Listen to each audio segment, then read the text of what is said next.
Well, now that we know how much money we can make, right, we're going to talk a little bit about some of the key factors on how to save a little money. That's what we need to concentrate on probably this year and next year, is what can we do maybe to save money or keep from spending too much money trying to grow this crop. One of the things that you love as a child, and you have children, and you have to ride them when you're a little bit older, and you do okay the first couple of hills and you little downs, and then you get on that real big one. Like up there, and it turns upside down, you get to the final end, you're about ready to puke, right? So it's just one of them years you just want to get off this thing without getting too sick. The problem is we need to put that motion sickness patch behind their ear and get back on, because it's going to be a little rocky road for the next couple of years, it looks like, but we can do it. I don't think it'll be any problem. We just need to do some management of the money, and to kind of briefly go over some of the stuff from this past year, kind of re-indicate how much of a roller coaster it was. We were wet early, then we kind of dried off a little bit, still getting a little rain, then we dried off completely, right? And we just had problem after problem, especially on the non-irrigated crop. The irrigated looked very nice. It went off without a hitch, but this non-irrigated crop, we had all kind of problems.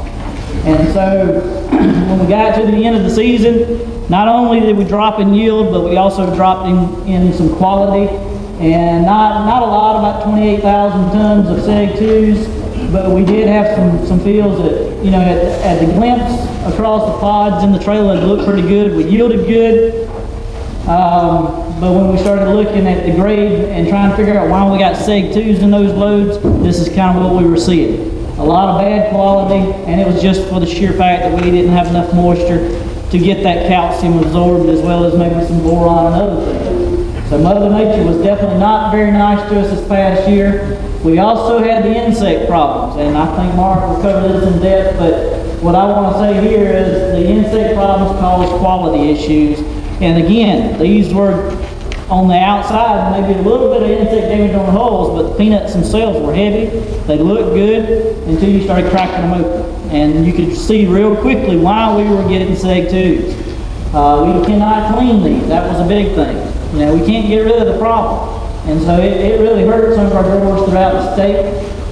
We hope we don't have a bad year like this in the next couple of years. Like I said, like Nathan had mentioned, we ended up at 4,100 pounds to the acre statewide. That is phenomenal with the year we just come out of. And so to have 50% of our crop non-irrigated and still come out, again, you can see Georgia 4,100 pounds, that's pretty good. You can also see there's a lot of other states that did very well. The Carolinas, especially North Carolina, and Virginia did very well. South Carolina was pretty much like us. They had some hiccups. But also Alabama had some hiccups along the way with the Sig Tues and trees. Just anywhere in the southeast, you were going to have some problems. And like Nathan said also, there is going to be an increase nationwide in some of these states. There's only a few states that I've heard from that's not going to be an increase. Now, that increase is probably going to be in the form of runner peanuts. It's not going to be in Virginias. It's not going to be in Spanish or Valencias. It's going to be in runners.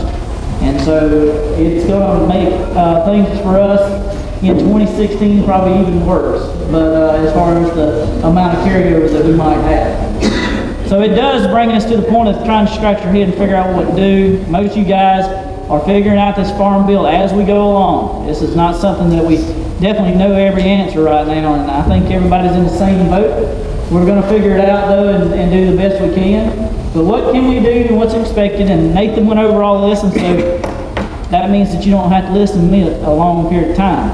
But I do want to make a couple of comments. You know, even in the year that we had, the one thing, it looks like our seed inventory for this next year for planting looks good. It looks like the quality is going to be there. We don't seem to have any problems there, so it's not like we're going into one of those like coming out of 2011 where we had a lot of bad quality seed trying to plant the amount of acres that we were trying to plant. And so I think there we're going to be okay, but the main thing here, looking at the money and getting started, we don't want to try to cut corners this year, even though the prices are low. We don't want to cut corners, but we also don't want to just flood the situation either. We don't want to pour all of our money in it on unnecessary things. We need to stick to what is proven and what makes the profit. More things to consider. Again, one thing you're here today, kind of getting an update, you need to do that on a daily basis. If we're putting out more information, try to get that. Have a phone number for your county agent handy. Call and talk to him. But as you move around and expand your acres, if you're getting into new acres, it may not be new peanut acres, but new acres. Know that field history as much as you can. Try to go in and try to soil sample, because that is one thing that can for certain save you money. If you know what kind of situation you're starting with, at least you can work with that. The only thing we are worried about for the next couple of years, especially this year, is going to be rotation. With this expansion of acres of 15 to 20% here in Georgia, the rotation really scares us because you're not increasing corn, you're not increasing cotton. A lot more people are talking about throwing soybeans in the mix as well as other things, and that's not what we want to do. Rotation, you guys have seen this many, many times. If we shorten that rotation or do peanut after peanut, we're looking at a very low yield potential. Once you start to put some other crops in between, 1 year in between gets us a little bit of a boost, 2 years a little bit better, and the third year we're doing very well with cotton and corn. But you can see that soybean goes up, but it's not very much. So we start to pick up on some disease issues and other problems in soybeans that just kind of doesn't do very good things for the rotation. But again, take soil samples. You're going to hear this time and time again. Take soil samples. It's a cheap thing for you to find out what kind of situation you're in. Other things, once you start to pick your cultivars, hey, in Georgia it's been very easy. We got 06G all the way for most guys. About 83% of the acres for seed have been planted 06, so you know what you're getting from that variety. But as you start to think about, if you get a premium for high legs and you want to try those, know what you're getting into, know the disease resistance, know the yield potential. We know that we can compete with 06G with something like 09B underwater, not very well in non-irrigated situations. So know your disease problems, know the resistance, and know your risk.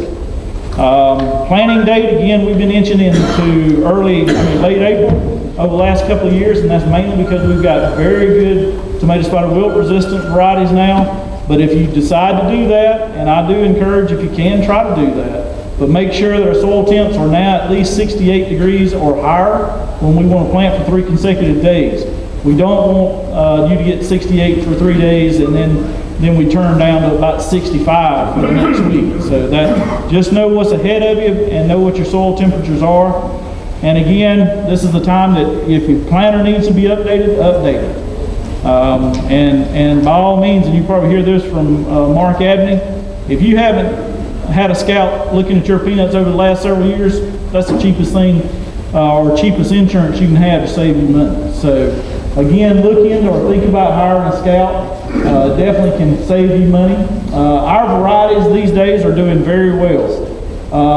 As you can see with yield on the left hand, or actually this is the gross dollar amount per acre. If you look at 06G on the far left hand for 2011 through 13, it is by far one of the best ones we have, but we do have varieties now that are competing very well with it. One of those is Georgia 12Y. So you're going to hear a lot more about Georgia 12Y. But again, if you decide to plant some of these high-leg varieties, they're getting better and better every year. So we are in a situation where we can compete very well. But again, most of them need to be in irrigated fields in order to have that yield potential that 06G has. 12Y, just a quick note from Dr. Hammer, the slide that he shared with me. Again, the biggest thing with 12Y, it has superior white mold resistance. That's going to help us down the road. It also has a smaller seed size than 06G, so that helps us with money up front. But there are some limitations, and Bob may mention those, but even with the new varieties, there are some limitations. Just be aware of what you're getting into. Make sure you get all the information that you can. It'll serve you well. The other things just quickly that you could do is, again, upgrade your equipment, whether that's for putting out Thimet, whatever it is, or inoculants. Try to, there's a lot of new equipment, put out Thimet with new equipment to make it a little bit more accurate, a little bit better, maybe not stopping up the tubes as much, but there's ways to monitor in-furrow applications to make sure that you're not stopped up or not putting out. So it's, again, some of these are not very cheap, but boy, it's a lot better than walking into the field a month and a half later and finding out you had tubes stopped up. And some of these is hard to fix, right? Especially if it's a knockout problem or others. So just, or even diamond stopping up, or if you try some of the Monfort insecticides and they stop up. So you will find them if drips are bad enough, or in this case, knockout failure. So this is the time that maintenance on equipment can also save you money. And so that's what I would recommend as we're in this downtime. Also, with these new varieties, we are going to start to see some of our maturity start to spread out a little bit. That is not a bad thing. That's going to help us, again, trying to plant in 2 weeks, right? When it's the time to plant, we go out there and throw them in the ground, and it's all 06G, and they're all maturing about the same time. So if we can work it out to where with these new varieties that are a little bit longer, like 12 Y could be as much as 5 to 10 days later. Some of these Florida cultivars, High X, can be anywhere from 5 days to 2 weeks. So if you are going to plant some High X, intermix those and try to do the best job you can about, kind of lengthen out your harvest time. Because again, it can help us out on time. When we get to harvest, it is a headache, especially if it starts raining. And in conclusion, just a few things. Get the latest and greatest information out there. There's a lot of ways to get that information, but your local county agent is by far the best way to do it. Invest in a crop scout if you can. Again, that's a small amount of money that can save you a great deal of money. But that's not it. You can't just hire a guy and say, okay, go out and scout my field and tell me what I got. If he's never seen it, he's still never going to see it. So make sure he is trained. And be as timely as you can and be ready for the unexpected. And that's kind of what we're coming out of this year with the drought. So be ready and do the best we can, and hopefully this season will turn out better than last.